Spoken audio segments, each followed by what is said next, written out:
55 वर्षानंतर का होईना पण माझ्या बाबाने घर बांधायचं मनावर घेतलं आणि नारळ माझ्या हातानं फोडलंय.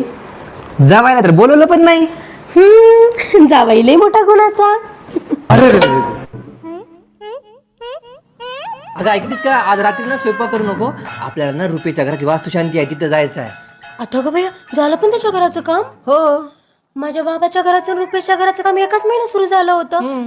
त्याचं घर पूर्ण बी झालं हा मग आणि माझ्या बाबाचं तर आणखीन अर्ध बी झालं नाही. जावायला मान नाही दिला की असंच होतं की. मला विचारपूस केली असती ना तर मी सांगितलं असतं. CESS कन्सल्टंट आहे ना आर्किटेक्ट वाल्यांबद्दल.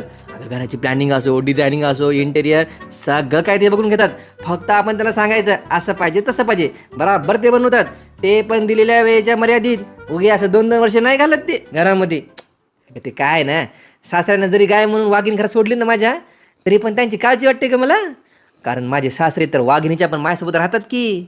सखी मंद झाल्या तारका, सखी